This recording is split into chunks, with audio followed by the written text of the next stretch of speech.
मैं ऐसे दो नौजवानों को जानता हूँ। दो ऐसे नौजवान, बचपन के यार, जिगरी यार। एक साथ बचपना गुजरा, एक साथ स्कूल, एक साथ कॉलेज, एक साथ यूनिवर्सिटी।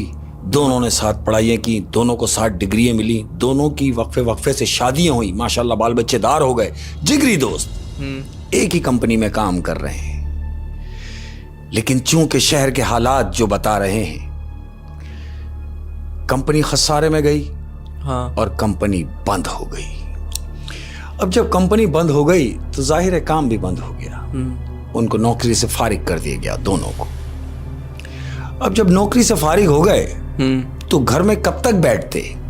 वो जो बचा कुचा पैसा घर में जो सेविंग थी वो सब काम में आ गया, बीवी का जेवर बिक गया। दोनों के हालात ऐसे हो गए कि बयान से बाहर हैं। मगर जिंदा भी तो रहना है, जिंदा भी तो रहना है, जिंदा भी रहना है। ऐसे ही एक रात, हाँ, उन दोनों में से एक दोस्त अपने घर में रात के पहर उठता है और क्या देखता है कि बच्चा बिलबिला के रो रहा है। उसका बच्चा बिलबिला के रो रहा है, बिलबिला के रो रहा है। उसने बीवी से कहा कि अरे भाई रो रहा है, इसको संभालो। बोले ये वो रोना नहीं है जो तुम समझ रहे हो। हाँ। ये पेट का रोना है, ये भूख का रोना है। इसे भूख लगी है। वो कहता है भूख लगी है तो इसे दूध पिलाओ। वो कह रही कहां से पिलाओ, घर में सब कुछ खत्म हो चुका है, पैसे भी नहीं है कि इसके लिए दूध आ जाए। ये मैं उनकी बात कर रहा हूं जो डिग्रियां लिए हुए बच्चे थे। फिर ये क्या करता है, हाँ, अपने उस दोस्त से राब्ता करता है कि जिन दो को साथ, जो साथ साथ थे, हाँ, जो साथ साथ थे, एक ही गली का गैप था। उसने फोन हाँ। किया, उसने बोला हाँ कहाँ है? बोले मैं घर पे। बोला यार मैं आ रहा हूँ, तेरे से काम है। शायद दोस्त से कुछ हेल्प ले ले। ये वहां चला जाता है। उसे जाके कहता है यार हालात ऐसे हो गए। तो मालूम वो उसका दोस्त क्या उसको कह रहा है रिटर्न में? वो कह रहा है जो बात मैं तुझसे कहने वाला था वो बात तूने मुझसे कह दी।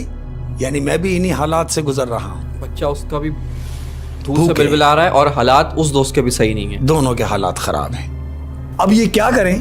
नौकरी नहीं मिल रही, क्या करते?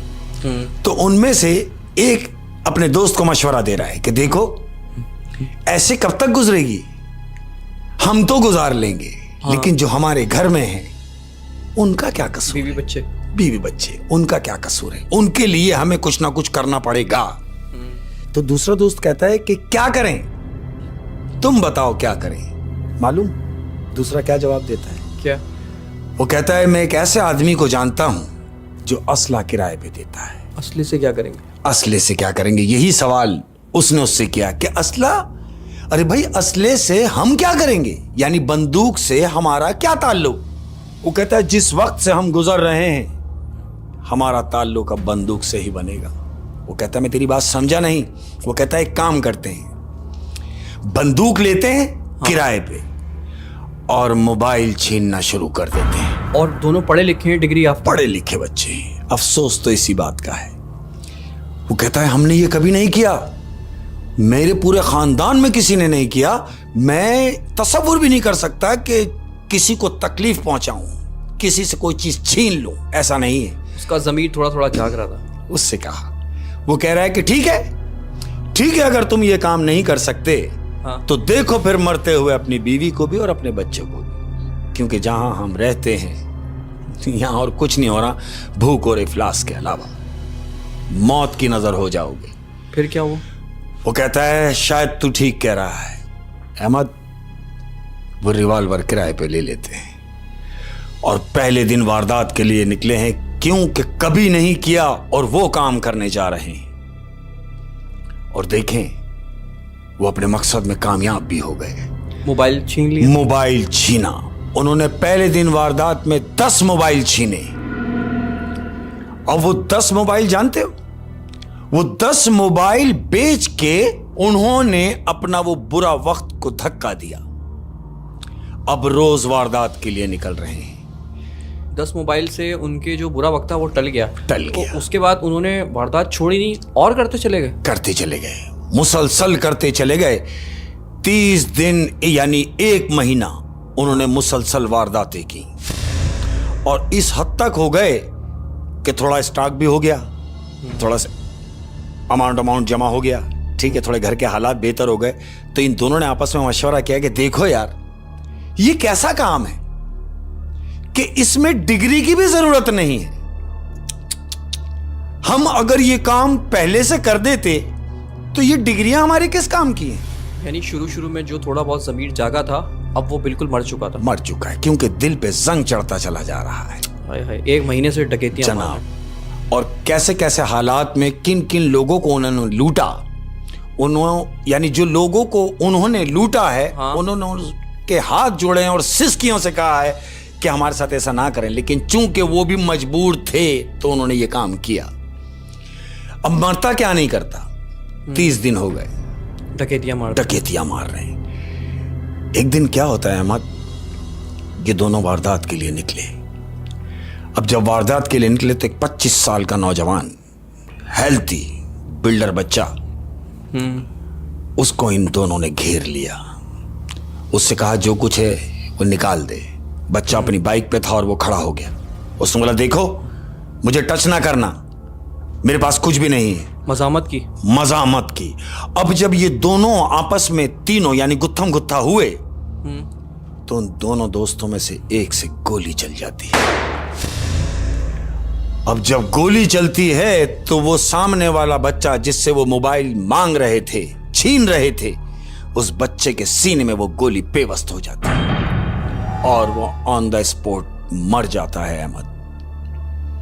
यानी अब तक इन्होंने सोचा था कि हम सिर्फ मोबाइल छीनेंगे और अब कत्ल की यही बात दहलीज तक पहुंच गए। जब इन्होंने देखा कि इनसे गोली चल गई, हाँ, तो ये दोनों ने देखा कि हम तो ऐसा नहीं चाहते थे, हमारा मारने का मकसद नहीं था, लेकिन चूंकि अब गोली चल गई तो ये दोनों वहां से भाग जाते हैं और ऐसी जगह जाके छुप जाते हैं कि जहां इन्हें कोई देख ना सके, जिसको ये देख ना सके, इन्हें कोई देख ना सके। छुप गए, आपस में अब ये बातें कर रहे हैं कि ये हमसे क्या हो गया, ना चाहते हुए भी ये हुआ कि हम उसे मारना तो नहीं चाहते थे, लेकिन अगर हम नहीं मारते तो वो हमें मार देता। हाँ, क्योंकि अगर डकैत को ऐसा होता है कि वो भी अपनी जान हथेली पे लेके निकलते हैं, क्योंकि अगर वो नहीं मारेगा जिससे वो स्नैचिंग कर रहे हैं, हाँ, तो फिर अवाम अगर घेरे में आ गए तो फिर अवाम मार देगी या फिर पुलिस के हवाले कर देगी और फिर पुलिस उनको सजा देगी। बिल्कुल। अब इन सारी चीजों से बचने के लिए डकैत क्या करते हैं कि फायर कर देते हैं। वही इनके साथ हुआ, मजहमत करने पे गोली चली और वो बच्चा मर गया। अब ये दोनों सोच रहे हैं कि क्या किया जाए। 1 महीना इन्होंने रूपोशी काटी, यानी 1 महीने तक वारदात नहीं की। क्यों? कि वो खौफ इनके दिल में बैठ गया कि इनसे कत्ल हो गया। फिर इन दोनों ने आपस में डिस्कस की कि ये हम कब तक बैठे रहेंगे, हमें कुछ ना कुछ तो करना पड़ेगा, क्योंकि जो कुछ हमारे पास था वो खत्म होता जा रहा है और इससे पहले कि ये सब खत्म हो जाए हमें काम दोबारा शुरू करना पड़ेगा। 1 महीने के बाद ये उस जगह से निकलते हैं और दोनों आपस में ये फैसला करते हैं कि हम आज जो वारदात करेंगे किसी ऐसी जगह जाके करते हैं कि जहां हम अब तक नहीं गए। इलाका चेंज कर लेते। शाबाश। और वो इलाका चेंज करने की नियत से ये थोड़ा सा बढ़ते हैं। क्या देखते हैं कि कब्रिस्तान है, कब्रिस्तान के बराबर में एक लंबी गली है, तवील बियाबान। ये उस गली में दाखिल हो जाते हैं। क्या देखते हैं कि आगे एक नौजवान इनके आगे आगे जा रहा है। ये अपने कदम तेज करते हैं और उस तक पहुंचते हैं और अपनी रिवॉल्वर निकाल के उसकी कमर पे रखते हैं और कहते हैं हिलना मत, जो कुछ है हमें दे दो वरना हम तुम्हें गोली मार देंगे। तो मालूम वो क्या कहता है? नहीं, गोली ना मारना, जो कुछ है मैं दे रहा हूं ना आपको। अभी इसका मुंह उधर ही है। हाँ। अब जब ये कहता है कि मैं दे रहा हूं आपको और वो जो घूमता है, हाँ, टर्न होता है, तो इन दोनों का रंग उड़ जाता है अहमद। क्यों? क्योंकि वो जो घूमा है वो वही लड़का है जिसको 1 महीने पहले इन्होंने गोली मारी है। हाँ? ये वही लड़का है जिसको 1 महीने पहले ये मार चुके हैं। मजामत पे गोली चली, ये वही लड़का है। तो वो लड़का वहां कैसे? वो लड़का वहां ऐसे कि जिस कब्रिस्तान के पास वो वारदात कर रहे थे, वो बच्चे की तदफीन उसी कब्रिस्तान में हुई थी। 1 महीने पहले इस बच्चे को गोली मार चुके हैं। यही बात ये दोनों उससे पूछते हैं कि हम तो तुम्हें 1 महीने पहले गलती से हाँ मजम्मत करने पर हमसे गोली चली और तुम मर चुके थे, हाँ तो तुम तो जिंदा हो। वो कहता है नहीं, जो गोली तुमसे चली वो गोली मेरे दिल में लगी और मैं उसी वक्त मर चुका था। तुमने मजामत करने पे मुझे गोली मारी। ये दोनों कहते हैं देखो हमने जान के गोली नहीं मारी, अगर तुम हमें मोबाइल दे देते तो तुम बच जाते, और हमने तुम्हारे साथ जो वारदात करना चाही या जो की वो इस मजबूरी में की कि मेरे घर में मेरे बच्चे मेरी बीवी भूखे थे, वो परेशान थे, इसलिए हमने तुम्हें लूटने की कोशिश की। तो वो जो मर जाता है वो क्या कहता है? वो कहता है तुम मजबूर थे। अरे वो जो ला रहे थे, जिनको तुम अब तक लूटते रहे, उनके पैसों की सूरत में, मोबाइल की सूरत में, क्या वो मजबूर नहीं थे? क्या वो मजबूर नहीं होंगे? कितनी परेशानियों से अगर वो महीने की सैलरी लेके निकला है और रास्ते में तुम जैसे लोग उसके पूरे महीने की कमाई एक झटके में लूट लेते हो, तो क्या वो मजबूर नहीं? मैंने अगर तुम्हें मोबाइल नहीं दिया या नहीं देना चाह रहा था, उसमें मेरी भी तो कोई मजबूरी होगी जो मैं तुम्हें नहीं देना चाह रहा। तुम्हें सिर्फ अपनी मजबूरी नजर आई, उनकी मजबूरियों का कोई एहसास नहीं। जानते हो तुमने मुझे मार तो दिया, लेकिन 1 हफ्ते बाद मेरी शादी होने वाली थी। किस कदर कयामत गुजरी होगी मेरे घर वालों पर, किस कदर कयामत गुजरी होगी उस बच्ची पर कि जिससे मेरा निकाह डिसाइड था। ऐसा कुछ ना हो सका, और उन्होंने एक मोबाइल के लिए उसको मार दिया।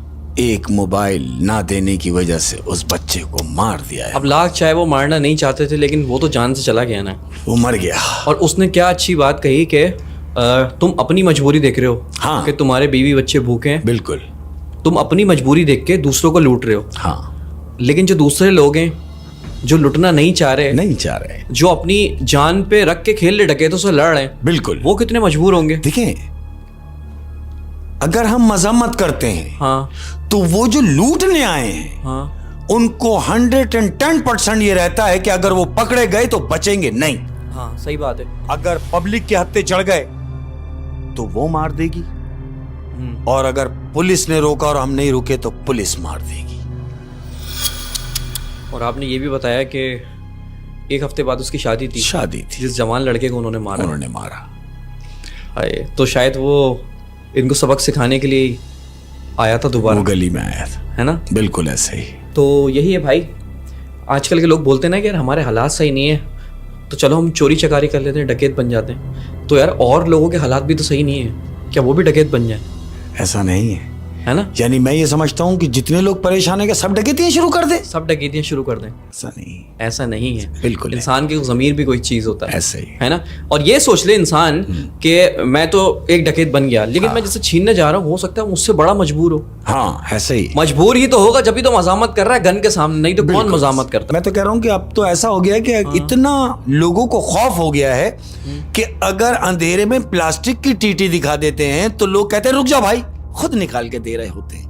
लेकिन जिस वक्त वो दे रहे होते हैं उस वक्त उनकी कैफियत पूछो अंदर से कि वो कितने मर चुके हैं अंदर से वो लोग, कि जो मजबूर हो के तुम्हारे हवाले सब कुछ कर देते हैं। तो भाई इसका अंजाम बहुत बुरा है। बिल्कुल, अगर आपके जहन में ऐसा ख्याल आ भी रहा है तो इसको दूर कहीं उठा के फेंक दें और हलाल रिस्क कमाएं। आप क्या कहते हैं शेख साहब इस बारे में? उन